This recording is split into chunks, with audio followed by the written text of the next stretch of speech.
Hey, this is Joe Mastriona, better known as Joe M., co-host of Life After Fame podcast, with my best friend, Joe Boglino, better known as Joe B. Yep, we're the two Joes. Thanks for being here today. If you've already subscribed to the show, thank you so much, and a big shout out to our Life After Fame tribe. We love you guys. If you're here for the first time, well, welcome. Make sure you subscribe to the show because today, like in every episode, we're bringing you the most amazing transformational stories of former pro athletes, coaches, musicians, and actors.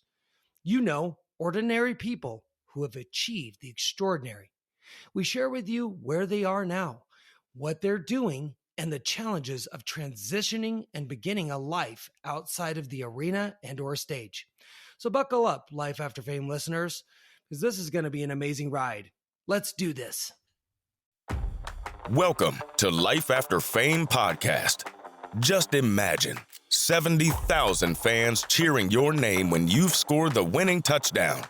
Imagine standing on stage looking out at the crowd, rocking out to that chart-busting song you created. The applause and recognition you received for your masterful acting performance in that latest blockbuster movie.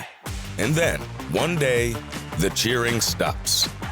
This podcast is all about catching up with these stars of yesterday to find out where they're at now and who they are as people, beyond the stardom.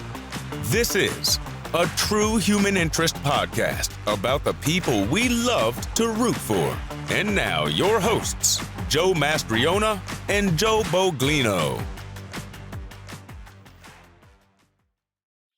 It was November 19th, 2022, when 22-year-old Anderson Lee Aldridge, wielding an AR-15 style rifle, walked into Club Q, the only LGBTQ club in Colorado Springs, Colorado, and began firing at patrons. Rich Fierro, there with his wife, daughter, and his daughter's boyfriend, had just seconds to react to the ensuing chaos. Leaning on his 15-year military career and trained instincts, Rich charged across the room and tackled the massive 300-pound shooter to the ground. Causing the rifle to fall out of reach, Fierro then wrestled a handgun from the attackers in a fight for his life. Rich Fierro was able to disarm the shooter of his second weapon and used it to hit the crazed gunman repeatedly in the face in an attempt to stop him from doing any more harm or damage. Rich never intended to be famous. He just reacted because he knew his family was in danger. His flash of fame is built on this unbelievable tragedy, and his instinctually quick, heroic actions saved dozens of lives that night. On this week's episode of Life After Fame, we learn about Rich's transition out of the military and how hard that has been, along with his actions on that November night. We also hear about the ugly side of fame and the unfortunate blowback he and his family have experienced since that fateful night. This man is a true hero, but a humble one at that. Rich Fierro is our guest here on our podcast to tell his story of his life after fame. Today, we welcome Club Q reluctant hero, Rich Fierro, to the spotlight of Life After Fame. Hey, Rich, thanks for joining us today. What's up, Jess? So, a lot of people are going to want to know about what happened that day on November, but what we'd like to do is back a little bit. You served 15 years in the military, and you joined before 9/11. 9/11 happened. It changed everything for all of us. Can you talk to us about your military service, what you went through, and then the transition out of it? So give us some insight into that part of your life. 2 points I think that my life path is taking two change points, right? So 9/11 and then this shooting, because it impacted my entire family, not just me. And that's the thing is, like, everybody has events, a death in the family, stuff like that, but somebody in the family is not as associated with it as you are. These were two events that changed all of us as a team, as a unit. But prior to that, right, I'm a 17-year-old kid in high school, and I get my wife now, but my girlfriend at the time pregnant. So I was like a teen dad, right? So I'm a teen dad, and I'm looking at like, oh crap, I'm going to be working at whatever job I can get. I'm going to be a carpenter the rest of my life like my dad or something like that. And a recruiter handed me a West Point application, but he gave me that opportunity. And so I applied, I got in, and everything was great until he handed me a piece of paper and said, at 17, it said, you either sign away all the rights to your dependent, because you can't have one when you're in an academy, or you just don't go to the academy.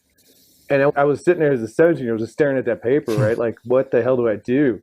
And your whole life changes in a minute. And I didn't know if I was going to get married to my wife. I had no idea. I'm freaking 17 years old, right? Yeah. So that transition from childhood to adulthood happened to me really quick. And then I jumped into college, first kid to ever go in my family. I had no idea what was going on. They just gave me a scholarship. I go in 99. I'm a lieutenant, brand new lieutenant, fresh out of college, and got a kid and a wife. And what am I doing? I went from college to, you're now in the Army, go. You got a platoon and make it happen. So, you're in charge of 20 some odd dudes, and you're brand new 21-year-old, 22-year-old just trying to figure it out. But for me, I did my 15 years. 9/11 happened when I was a lieutenant out in Fort Lewis, Washington. And for me and my family, that was like that day. I was like, oh crap, I'm going to war. This was for real. I didn't just join to get my education and, go get your skills. That was all the commercials, right? Get your skills and go back into the workforce.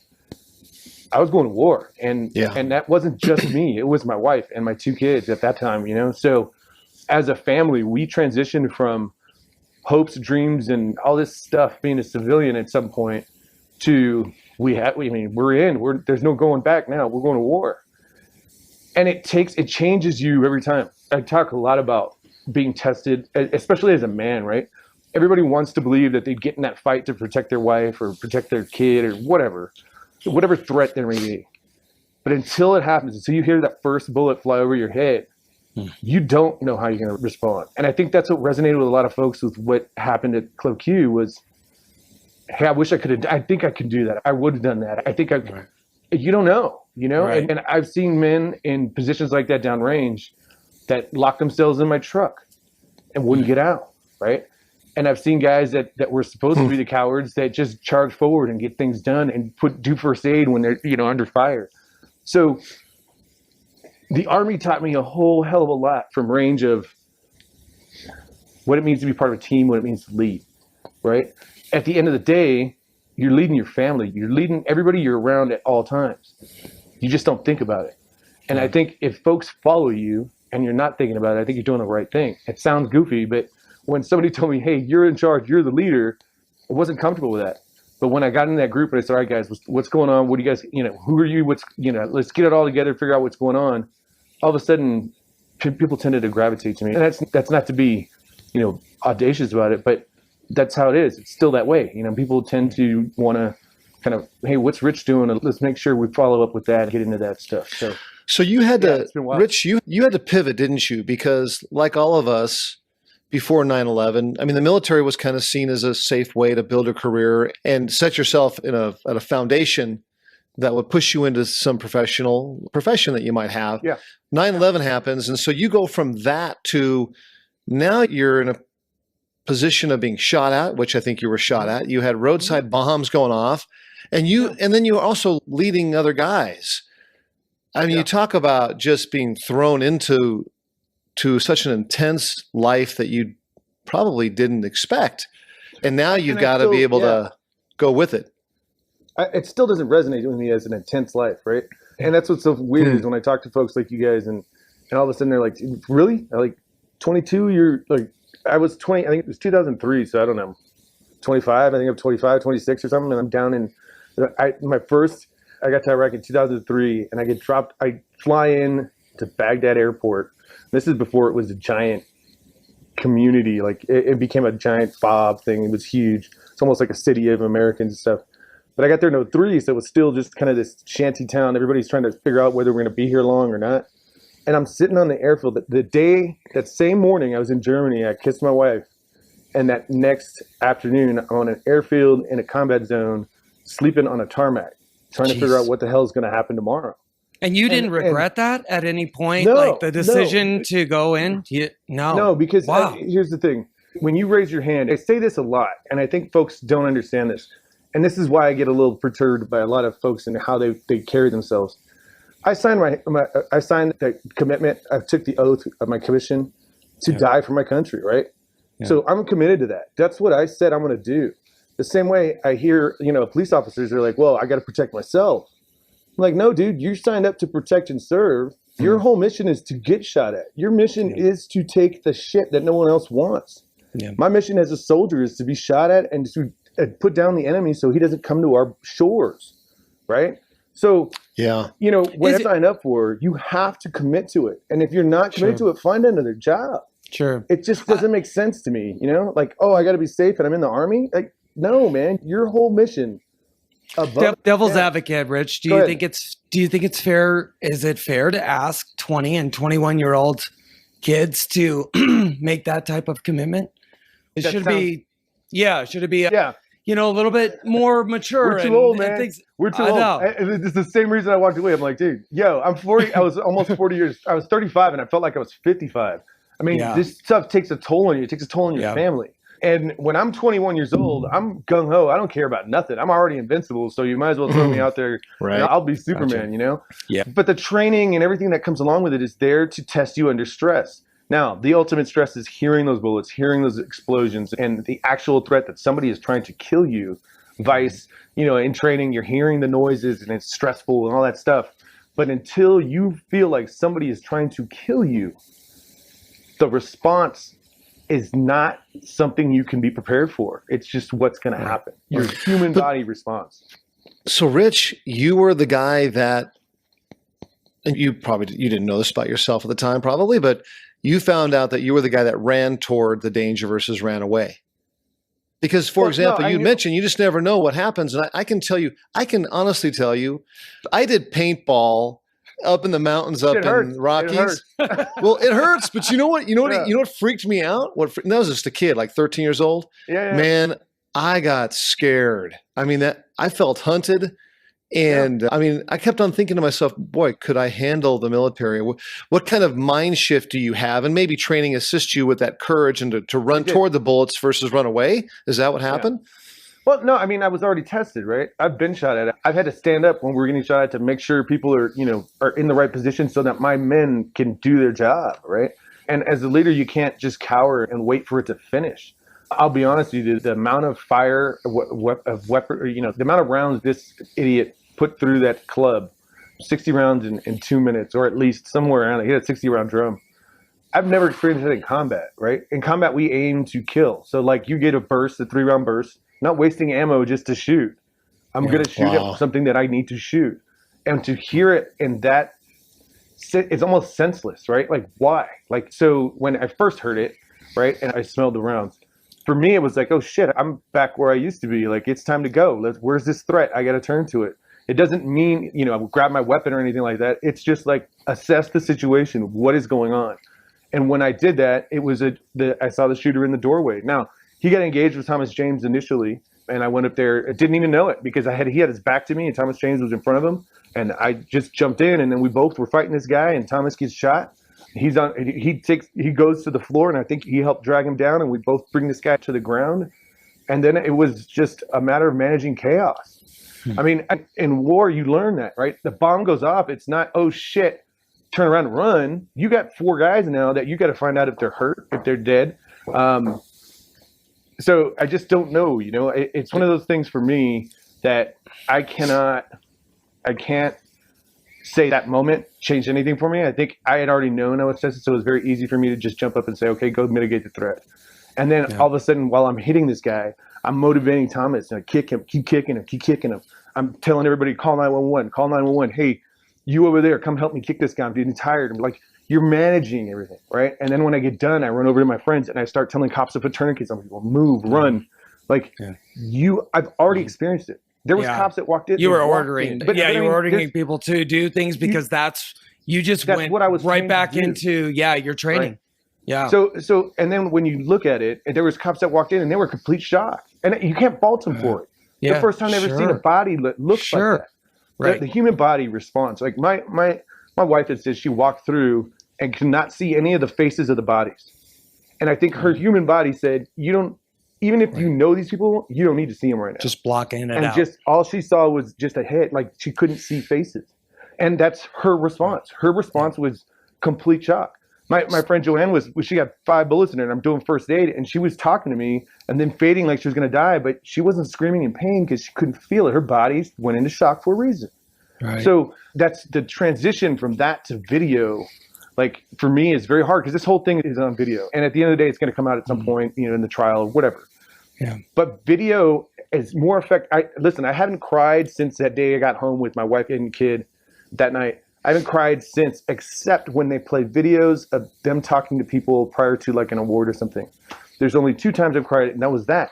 Because videos they don't allow you to associate with an emotion, right? Your body has no opportunity to say, I don't need to see that right now. It just goes in, and then your body responds at the end. And you're like, holy crap, you can't get that out of your head. I think it's worse, you know? And it's funny because people are like, oh, these guys with the UAVs, and they're playing like Nintendo in Arizona and killing folks in downrange. Those guys have a tough life, because as soon as you come out and you just killed 3 or 4 dudes, and then you walk out, it's the sunshine, and you're at the store and at 7-Eleven buying a Big Gulp, and like nobody knows what you just did. Yeah. And that's what's hard for vets, because when we walk around, right, we think everybody knows what's going on in our life, but I just look like everybody else, man. I'm at the gas station pumping gas, you know, that's it. So it's very interesting. Yeah. Rich, do you think if you weren't carrying that night, do you think anything would have ended up differently if you were carrying? Do you think it would have ended up differently? My wife and I talked about it. She goes, you know, if you were carrying, you would have been shooting at the patio where he was, where I was. I could have killed my wife. Sure. So now I got a gunfight going on in the middle of another, you know, tragedy. Yeah. Again, listen, I worked with weapons for 15 years. I trained my wife to be a concealed carry person, but we don't carry. Because I don't want to respond to something with anger and then do something that's terminal. I agree with you. Guy, 100%. The human being cannot live with death, and they think they can. Every man thinks that they can, oh, if I got to shoot this guy to protect my family, I can do it. Yeah. But you got to live with that for the rest of your life. Whether it's in the right or wrong, doesn't matter. Watching a human body do things that you've never seen before in the flesh is life-altering. Yeah. Life-altering. And so that's something that you have to learn to deal with. Yeah. Well, and let's talk about that then. I mean, it's been 5 months since November 2022 when this event happened. How are you feeling with what you experienced? How is your family feeling, and how are they dealing with it? Your daughter lost her boyfriend, which, you know, it's traumatic, man. And so you have these aftershocks that happen. Where is the family now? Where are you now with dealing with what happened that day? So, and this is where that whole military and combat experience again comes back into play, right? For my entire deployment cycle, so about 10, 12 years in my career, I thought I was good. Every time I came back, I'm like, I'm home, I'm good. There's no change. I'm the same guy. And my wife and kids saw me change every single time. And as it's added up, they were like, whoa, Dad, you know, this is out of control. You know, you got to get some help. And it took me 10 years. I got out in 2013. I probably started seeing a therapist for the first time in 2012 because my boss had forced me to go see somebody, because I was in there. I'm an old man. I'm a major, and I'm running around fighting in clubs just because I wanted that adrenaline. But I didn't think that was wrong. I just thought it was part of life. Like, hey, I'm protecting people. That's cool. But it's not cool. So I had to seek out some help. And so when this happened, I was on the phone the next week, like, yo, doc, I need to get in, and all that stuff. So I'm trying all kinds of new stuff too, acupunctures and massage and some weird electrical thing you throw on your chest. I don't care. I'm like, do something to make sure that my body can feel like it's getting back to normal. I had things managed at that point, and this changed everything again. Yeah. Now, for my wife and daughter, this is their first time on the other side. They've been dealing with people that, like me, for their whole life, or not whole life, but the whole life with me, that have been in that position of trauma, like serious trauma with combat trauma. It's different than, you know, that familial, emotional, my dad beat me up, or, you know, that kind of stuff. When you go through combat, and this is like these kids in these poor areas and gangs that get shot at, they now go, hey, what's the worst that can happen? I've already been through that. And so your mindset becomes pure fight. And it changes how you look at things, everything. I mean, my biggest transition for me with my PTSD from the Army is I came downstairs and the lights were on. And so I went to bed. I told my daughter and my wife, turn the lights off before you guys go to bed. I came downstairs and all the lights were on. And I flipped out, like, you know, I was ready to go to blows. You know, let's do this. This is, you guys disrespected, like, they shit all over my life for some lights. From like, lights. What, 2 cents, 2 cents of energy? Like, I mean, it probably isn't even that, right? But in my head, it went from, wow, are you fucking kidding me? And I said the same thing and my buddy told me that. I said the same thing when we got shot at. I don't remember saying it, but are you fucking kidding me was the first things out of my mouth when this guy started shooting. Because for me, it's like, I got to go back there again. Like, and I don't want to go back there. So, and that's what's crazy with it. My wife and daughter are going through it too, but they're going to go through it maybe as slow as I did, maybe less. I don't know, but I'm letting them go at their own pace. In your previous interviews that I watched as they were interviewing it, and it was really raw, what I picked up on, Rich, was, of course, obvious, like just this frustration. And the frustration that you had was, why the hell did I have to be in this, right? And you mentioned, and I'm drawing conclusions, but you had mentioned, beating the guy and doing all those things. But as you mentioned, as human beings, we don't want to do that. We don't want to do that. And I could tell that you were just really upset about all the things. But that one thing you said, are you fucking kidding? Why? I'm out with my family and I'm handed this, the rest of us are handed this. That's got to be really difficult to manage. And a lot of compassion for you, brother, because I saw it. But you make a good point there. And I said this, that Drea was a trans woman that was running by. I was asking people for help that weren't helping, right? Right. And she runs by and I yelled out, help kick this guy. This guy, Thomas, was tired. He's got shot. He's like fading. And Drea left, but then came back and I kicked this motherfucker, right? And I initially said it was a drag thing, but it happened to be a trans woman. I don't really give a shit. I asked another human being to kick someone in their face with their heels. That's not normal, right? I asked Thomas to continue kicking him while I'm trying to put a hole in the back of his head with a pistol. These are ugly things that I asked another human to do. Right. And that human did it, right? So that's that leadership that I didn't know these people. Right. And for me, I always go back to when I went to combat, I'm asking people to do things that the normal human shouldn't want to do. Move forward to the fire. If it explodes, go forward. Don't go back. Right. You have to figure that chaos out before it's there. And I'm not saying I'm the best at any of this. Listen, I just get the Civilian Congressional Medal of Honor Award at DC. And I was in the room with 15 of America's greatest heroes, Medal of Honor winners, Vietnam, Afghanistan, Iraq, all that. And I'm in awe that they're looking at me in the same, like, hey, dude, we did the same thing. We didn't care. We're just doing our job. And for me at that moment, I was doing my job as a dad, as a family member. Like, you have to protect them. I don't need AR on my chest to do that. I can do that with ease, right? Yeah. That's all I can do. And if I get hurt or I get killed, that's part of the game. I understand that. But I always say this to my wife, there's been people trying to kill me for years, but it hasn't worked, right? So I had a drunk driver hit me in 2000, and then the next year, in 2021, I got hit by a mailman. He just pulls out in front of me, and a mail truck, you've never hit a mail truck. It's like hitting a brick wall. I was like, holy shit, it's like a tank. So I'm like, the mailman tried to kill me. Some crazy lady that was drunk tried to kill me. There's multiple terrorists out there trying to kill me. You're like that Alice in Chains song, rooster. They're trying to kill the rooster, and they can't get you. They can't get you, man. I'm like, at some point, I'm going to get got, but it's going to be from like diabetes or a heart attack or something, right? Yeah. Stupid. Something stupid. It's not that it's no fear. I fear just like everybody else, right? I mean, there's days when you'll see an argument between two people in a room. But for me, my daughter, so the first time we'd gone back out, I got out of the truck and some dude, just a homeless guy, was just yelling at my truck. He's like, fucking Nissan truck, America. And I'm like, first of all, guy, you're talking to the wrong dude about not being American, right? So I immediately turned to this guy. I'm going to have to do this right now. And my daughter looked at me and goes, Dad, he's just nuts. Leave him alone. Just calm down. But that's where I went. And that's where I went, and I'm ready to go. And I did not, lose eyes, or take angles, and all that shit. It's just part of me, and it's a sad thing. It's not something that I would say people should want, but at the end of the day, remember, there's folks out there like me just wandering around doing whatever they're doing, and hopefully they're there to help assist or whatever it is. I read about that kid in California. They asked him the same question: what did you think when you went to run at that old man with the gun and take his gun? Nothing.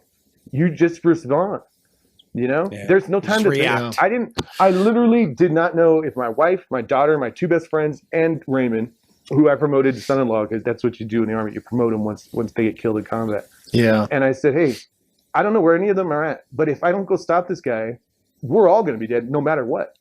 This guy had 300 rounds on him. He had Oh some kind of weird grenade thing. Like, this all came out in the preliminary hearing. I didn't even know this shit. And I'm like fighting this dude who's got some weird ass grenade thing on his chest, and he's got a QR code. This is going to be my thing. What planet are you from where this is a good thing, or this is something you want to promote? When you took him down, was there any struggle? I mean, was this? No, it was a fight, man. It was a fight. Listen. So he was struggling. He was fighting. He was. Absolutely. He tried to shoot me, everything. I was using his pistol like it was my helmet. And that's the only thing I got left to hit this guy with to hopefully stop him. Right. He had his face to the ground, but he's fighting me the whole time. But he thought he was only going to fight Thomas because that was the one in front of him. And then I was behind him and I'm just swinging at him. And wherever I can find a hole, this guy's got armor on. Yeah. I couldn't punch him in his ribs or anything like that. He had armor on. Right. Side plates, the whole shebang. So I'm like, dude, I'm going to break my hand trying to hit this guy. So I was looking for any meat. I was hitting him in his hips and his back of his head, his neck. And then when he finally gets down, he tried to shoot me with his pistol and I took his pistol away and then freaking started using that because I saw meat. And that's the only thing you can do. And at that point, I'm yelling to him, I'm going to kill you. Not for him to hear, but for me to go, all right, guy, you need to keep doing this until this guy stops. And he kept fighting all the way to the end. And so it's one of those things. That's why he survived. He's a big dude, man. I thought I punched into his brain. I really did. They asked me if I'd shot him. I'm assuming I put a hole in his skull. But, I mean, I was in there where it was soft at one point, you know? And I'm like, It was like Hannibal. Like, that. You got all the blood spraying back in you. That can't get that shit out of your head, man. And those are the things that I don't expect any human to have to do. And that's why I'm like, why are these kids doing this shit? You know, it just doesn't make sense to me. So talk to us about now. Oh, hey, you know what? I'm going to go to baseball for the Padres next week, so I'm excited. I'm going to throw You baseball. are? Okay, well, let's talk about that. I mean, because you've had, I know that you don't want or like the label of hero. I really appreciate you just being so humble. I know we all look at you as a hero because I think you did something that you stepped up and you saved a lot of people. I know it was just reaction, but we take it as a hero. So I know that you've gotten a lot of good pub, and I do want to talk about the Padres here in a sec. Have you guys gotten any of the other? Have you gotten any backlash? My daughter, she's getting all this hate shit. There are people questioning why did I take my kid to a drag show? That's her best friend. It was his birthday. She met him when she was 7 years old. They were both in second grade. Kid grew up and came out to his family, and it was hard, really hard. But we were there for him because I'm from San Diego, and it's like, dude, you don't treat people different. You just accept everyone. Right. And in this community, this kid had a hard go as a high school kid, and my daughter was there with him. And my daughter had a hard go because her dad was gone every other year, and he helped her through it. So when he had his birthday and it was a drag show, I went. Why wouldn't I? Sure. Wyatt's a great kid. He's 22. He takes care of my daughter. He's the same way as Raymond is, right? They grew up together. I don't give a shit how you turn out. You have to support family. You got to support friends. And that's what we went to do. But I've been accused of all kinds of shit. You know, I'm supposedly in an open marriage. I'm gay or I'm trans. You know, isn't that incredible to me? It's incredible. But at the end of the day, man, like, it doesn't affect me because I don't look at the shit. So, like, here's the big issue right now for us. Everybody went on all these online things, and they were like, hey, go buy this company because we have a brewery at Thrilla, and buy their merchandise. It's online. You could buy them out, sell them out. That was their goal, was to sell us out. They sold me out in like 2 minutes, right? So I've got global orders. Meanwhile, all 3 of the 6 of us that were employed there were shot at in this fucking place. So going to work hasn't been very easy, right? We're just still trying to make beer because I'm a beer company. And my wife and daughter are brewers. So they only had 1 brewer left. So the big thing for us was to make beer. Meanwhile, I got all these people with this fucking t-shirt problem. And I'm getting hate mail every day, every single day. Where's the fucking shirts? You guys are scam artists. You're like I literally did this on purpose. Like I told you to go out and order a t-shirt. I told you from the beginning. Me and my wife posted a week after we were in this situation and said, look, man, it may take us a year. We have no idea. We've never done contracting in t-shirts at this quantity. Yeah. But we're going to try. And we're a family that doesn't quit, so we'll do it. But now every day, and I get phone calls. It was funny. I was doing an interview and the phone call comes in and the answer machine goes off. And I had this guy for like 15 minutes, as long as the answer machine will run, complaining about his t-shirt is $20. And I'm like, dude, just charge back your card. I don't care. Right. Your whole intent was to support a family in a place of darkness. And now, not to get something out of it. Yeah. And now 3-4 months later, you're like, oh, yo, bro, man, you're full of shit. And I'm like, really? I didn't know that. And so that's cool. But that's really the hardest thing to me, because that's the one I see. All the ugly shit about Cassie and my wife and, their dad's this and that. And, hey, this never happened. Or the guy should have fucking killed all of us and all that stuff.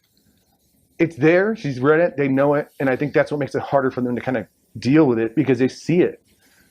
Everybody online doesn't understand that this is a forever change for us, right? Yeah. 10 years from now, I'm going to be in a room pissed off and not know why, and then go, oh shit, it's in this club. I'm all fucked up in my head. I almost watched my friend die in front of me. I almost watched my daughter and wife be killed in front of me. Yeah. That's not normal, right? Well, and so that's what's tough. I will tell you what I hope you guys remember.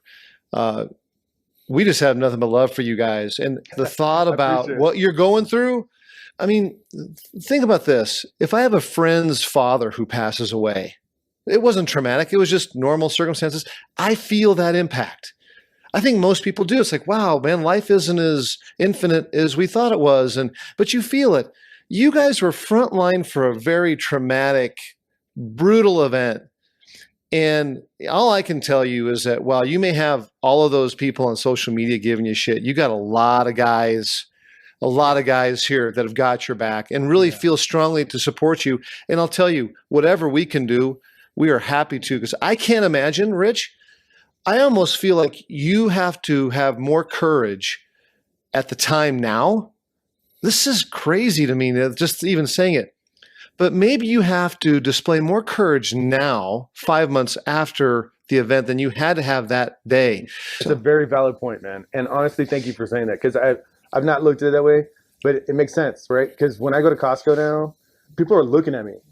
You guys go to Costco, nobody gives a shit. You're going to get your food or whatever you're doing. Yeah. And I get to the register and I get hey, you're the guy, or I'm walking through and hey, you're the guy. So I got to go into mode, not because I'm a celebrity, but because I don't want them to think I'm an asshole. I'm a nice guy. I talk to anybody, right? But those are the things when each person's impression becomes their forever. And their forever becomes what they want to post, and all of a sudden that voice. So I ran into Rich, and you know what he said? Hey, fucking back off, dude. He's a dick. Screw that guy. Everybody stop buying his shit, or everybody don't go to his brewery. That's the response now. And it's in a good and a positive way too, because that was the thing. Everybody on Reddit, I've never even been on Reddit. I don't know what it is, but they were like, hey, we got to sell this guy out. And my buddies told me about it, and I'm like, I have no idea. And I'm okay, well, that was your intent, was to put me in a position where I could no longer provide you a product. You did that, and now give me time, right? Like, give me time. I'm literally a rando. You didn't ask for this. You didn't ask for any of this, man. It should have been just as, hey, we're going to support these guys, and this is straight up charity. If we never get a shirt, that's not cool. Who gives a shit? I would love to give everybody a shirt. I would love to. Of course you would, right? Yeah, it's just frustrating how people think. I make beer, man, and it's funny because I put up that thing for the pandemic so my mom could buy a T-shirt for me and support the company while we're far away. Like, I wasn't selling T-shirts all over the place. That's not a thing. Right. That's not what you do. You brew. Yeah. And so the support is amazing, right? It is, for me as a human, it is hard to disappoint when your whole life has been about service. Like, that's my life, has been service. Yeah. As a kid on a team. Well, let that carry through for you, Rich. Let that carry through. Yeah. I will, and I appreciate that. But you have served us. That's what it's about, is service. Yeah. This podcast is called Life After Fame. We have you on because most of the people that we have on were famous from sports or a celebrity of some sort, a musician that was great. They wanted that. Unfortunately, your fame is probably something you have. If you could take it back, I know what your answer would be, because I think it would be just about all of our answer would be like, yeah, I take that back. I want no part of this fame. Let's switch to a fun topic. You're throwing the first pitch out at the Padres. So that's cool, man. And I want to celebrate that. Right. Yeah. When's the last time you threw a baseball? Guy, I'm at work practicing. I'm not even playing. I love it. I'm like, boy. Don't go out there like some of them and like throw it right in the dirt or like, I saw 50 Cent throw that ball to the right. Like, and then I saw Snoop Dogg. He missed the whole thing. But George W. Bush, 9/11, Yankee Stadium. I think people still remember that. The first game back. And he walked up to that mound, hit the rubber, and just chucked it right in there. And it was the most confident.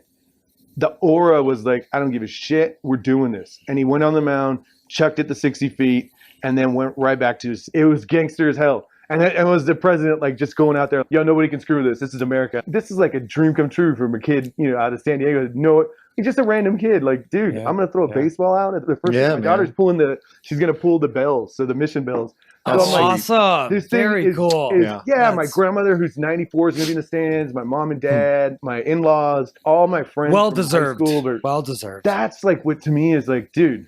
I don't give a shit about this whole moment. It's about like. Listen, the fame shit, I agree with you. It's life after fame. It's no longer, I just went for a job interview because I'm kind of bored. So I was looking for another job and I'm in there and they're looking at me like, dude, I'm sitting in the room with this guy. And I'm like, I'm just trying to get a job, man. Like I'm not any different. Nobody's handing me shit. Yeah. And the thing is that we do these experiences like, the Super Bowl and we went to the State of Union and I just got back from getting the Medal of Honor. The Medal of Honor thing was amazing. Like, 15 of America's greatest men. Like the guy was on LZ X-ray with Hal Moore, right? And he's sitting there in his wheelchair with his dog in his lap. And he gives two shits about it. He's just like, yo, I'm here. Because all of them are the same way. It's like, and that's what I was inspired by was like, these guys aren't running around. Sal Ginta put that award on me. And Sal was the first Afghanistan living Medal of Honor winner since the Vietnam War. And that guy, amazing. And we were telling each other a story and we were both, what the fuck? Like, how the hell do we do this shit? We just don't get it. Like, because it doesn't register as doing anything heroic. It's just being there. Yeah, just being who you are. All these events to me is moments that hopefully will make my daughter smile, make me smile, my wife smile, and we'll forget about this shit for, the hour that we're dealing with it. I agree. I think that there's always something out of every shitty moment that we have as human beings. If you look hard enough, there is always some glimmer of hope or light there. It doesn't dissipate the dark. And there was some serious dark that night that happened for you, for your family, for all those people, and even us as a collective human beings. Man, I wasn't there, but I'm still affected by this. My heart breaks for you. My heart aches for the people that were there. And that this continued stuff is continually happening. But there's always some bright light that shines out. And I feel like this is it. That's why I wanted, when you said you were going to throw the first pitch out, and there's these other things, I'm so happy for you and grateful as another human being, Rich, because you guys deserve some good. You deserve some good after peace 5 and grace, months man. in peace. Yeah, exactly. Talk to us about what your thoughts are, and maybe you're like the rest of us. I'm just tired of this shit happening. Yeah. But I don't know what to do about it. And there's conflicting, and I don't ask you to go on either side. I have no interest in that either. I just think it's a combination of things, and I don't understand. And man, I am going to throw it on there because I'm a male.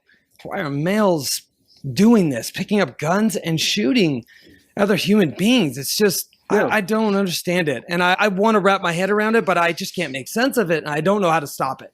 Or I don't know how to be, helpful in this situation. So do you have any tips for us? Well, so here's the thing. Like when I grew up, my dad told me to, you got to fight for you protect yourself, protect your friends, your family. Right. But it was never, let's go take out a gun because this is what's going to protect you. It was just, you need to do it. I don't give a shit how you do it, but do it. So I think the mentality's kind of changed. Like people are looking for tools to do things for them by themselves. And those tools end up being something, I don't know what's going on through this guy's mind, but I look at this Tennessee thing and all this other shit.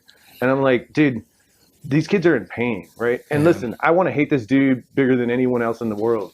And when he walked into court, I'm looking at what looks like Winnie the Pooh. It's just a big, fat, happy, old, like he's 20, he's the same age as my kid. Yeah. I can't look at that like that's evil, but it is. And that's what's scary to me is that these kids are reaching for help, but they don't know how. So they act because that's what's cool. Now these kids have been exposed to everything. So now they got to pick and choose between 1 in a million. And we had to choose between one thing, the G.I. Joe or the He-Man, which one you want. Like, that's it. Yeah. Like, that was what's out of the store. So for me, that, like, listen, I have been preaching. I've worked with weapons. I know what weapons do. I use them as tools for my job and what I do. And I go out and shoot for fun, too. But sure. I have an opinion and a choice to make on my own. And my choice and opinion is mine. Yeah. It's not right for me to inflict that on anyone else. And again, it's a constitutional right. I get it. But I don't know if we need 60-round drums in any setting in America. Right. I don't know if that's right. So that's something for Americans to come up with. The only thing I can ask that hopefully will change something is for people to be nice and talk to those around them. So thank you for saying that, because I think that's what's missing in not just these kids or whoever's doing these shootings. Obviously, they are very disconnected from the world, but it's all of us, right? Yeah. And we need to embrace more and become more connected with each other. It's something that we are seriously trying to do with the show, is to show that we're more alike than we're different. Yeah. We really are. And if we can just bridge that, and I'm not talking about everybody else, I'm talking about myself right here too, right now. I have work to do myself, because there are days where I don't go to the store like you're doing and say hi to anybody. It's just almost like, don't talk to me. Right. And I recognize that. I have the awareness. I want to change that. And you're a good reminder. But that's the only thing I can think of, like, because everything else is going to take legislation and American people coming together and doing something unity. Yeah. We need to get back to, we are a union, a formed, perfect union, a more better union. We all have to start working with each other, man. And this whole team thing, you know, that's cool. But as long as your team is mixed up so you get exposed to different shit, it has nothing to do with who's smarter, who's better, or who's going to make the most money. It has everything to do with how many things can you expose yourself to in your life that make you a better person, that hopefully leave a legacy behind. Because at the end of the day, man, you can make your 40 billion, you can be the Bezos, but am I really what was the impact? What did I do for the world? Yeah. You know, I'm happy that I had 2 soldiers one time go like, thanks, sir, I appreciate all your advice. You helped me out. And then, you know, they got out the army. But to me, that meant more than any of this shit. That's what you're here for, is to make somebody else better. So that, because we're only here for a little while, man. Our kids are going to be here longer than us. And, and you can't dig in and be like, it's never going to change. Like, you know, Rich, you probably don't consider yourself authority on this topic, but I really think that you are, based on the fact that you went into the military for one thing. You were exposed to something quite different. Mm-hmm. You navigated that. You managed it. You handled it. You led. Getting out of the service was in and of itself another really tough emotional thing that you've had to live with and grapple with and deal with. And then you have this situation, you're almost a magnet to this stuff. But all of this experience, kill me for years. Well, all this experience you have, I hope you take it as a platform, because I believe everything you say here is dead on. It's from the heart. And it's unfortunate that this shit has happened. And what happened in November, you know, it did bring a lot of us together too. Thinking about you, thinking about that event, thinking about that moment, and then really trying to understand what is life like afterward. And all we've got is love for you guys. And we hope that your wife and you and your friends can survive the tremors that are now coming at you from all these ass wipes, because we've got your back. And no, I appreciate that. But I think you have a platform, man. I think you've got a great message, and it is about love. It's not about materialism. It's not about any of that stuff. You're spot on with the love thing. I look at all those folks in that room that night exposed me to transgender community that I had not been involved with. It exposed me to a gay community in the Springs that I'd been around, but I had not really heard stories. I'm hearing stories from these kids that, like, dude, more power to you. You guys are stronger than anybody I've ever met. And I thought I had a fucking rough go. These kids are going through some shit from, you know, for a long time. And they're doing it as kids. That's where I'm like, this is some tough shit we're dealing with. And these kids need support. They don't need anybody to shit on them. And nobody's asking for a handout. They just need you to acknowledge I exist. All right, cool. We're all people, and we're like Joe had said, we're more similar than we are different, man. So, hey, Rich, thanks for the time today. We really appreciate your insight and what you've gone through and what you did for so many people. Can't go unacknowledged. Thank you very much for your heroism there. Yes. We really thank you. Thank you, buddy. Yeah, I appreciate it. We want to thank Rich Fierro for joining us and sharing his life after fame story. Our podcast is not just about the stories from celebrity actors, athletes, or musicians. It's a platform for the 15 minutes of fame that we all experience at some point in our lives. We are interested in having those stories told, shared, and heard. If you have one of those 15 minutes of fame stories you'd like to tell, or know someone who has, please send us an email at joe@lifeafterfamenow.com or contact us through any of our social networks under Life After Fame now. Joanne and I really appreciate your time and interest in our podcast. We are working hard to find those after fame stories that pique your curiosity and possibly leave you with a lesson learned. For my co-host Joanne and this week's guest Rich Fierro, I'm Joe B. Thank you for listening and your continued support of Life After Fame podcast.